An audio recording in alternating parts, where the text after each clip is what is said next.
Hello, continuing my work on my new Katherine Anne Porter channel.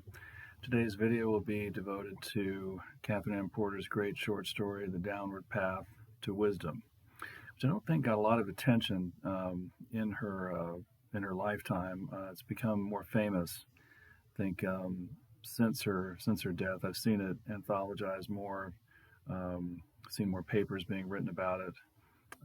Perhaps because there's more of an interest now than there was in her day in domestic situations, family situations, child psychology, even child abuse.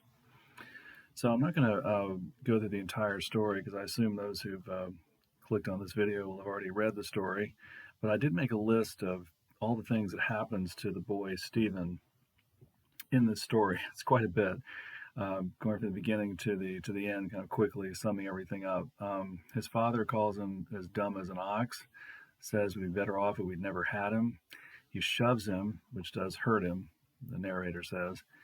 Marjorie calls him a dirty little old boy, just like your papa, mean.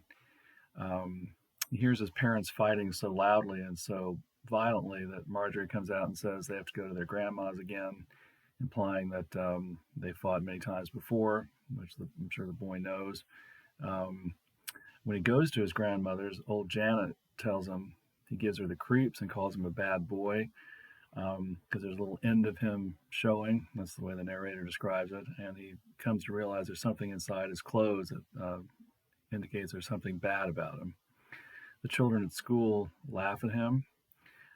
Old Janet accuses him of stealing after he takes Uncle David's balloons without asking, takes the teapot, makes lemonade, makes a mess.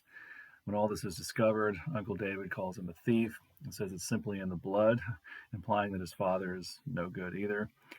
He says balloons now mean something worse later. Uncle David tells him or the others that he should give him a good thrashing and he should be ashamed of himself. And after all of this, Stephen starts crying, lets out a howl, and his mother finally arrives. Of course, he's so glad to see her and rushes towards her. But then another fight ensues between Stephen's mother and Uncle David. So we go through all of this and get to the end of the story. And at one point, I think the mother says, okay, we have to go home now.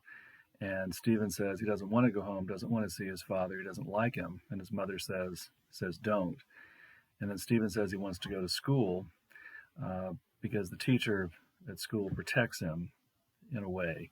And at the end of the story, he sings his famous quiet inside song so his mother cannot hear. I think that's key, that his mother can't hear it. And he says, I hate Papa, I hate Mama, I hate Uncle David, I hate Marjorie, I hate old Janet, I hate Papa, I hate Mama. Now, first when I read this, I thought when he said, I hate Mama, he was just repeating. But his mother should have protected him from all of this. So his wisdom really is that he has to keep his hatred of his mother a secret so he won't lose her love. That last paragraph, I think, is key when he's leaning into her and she's caressing him.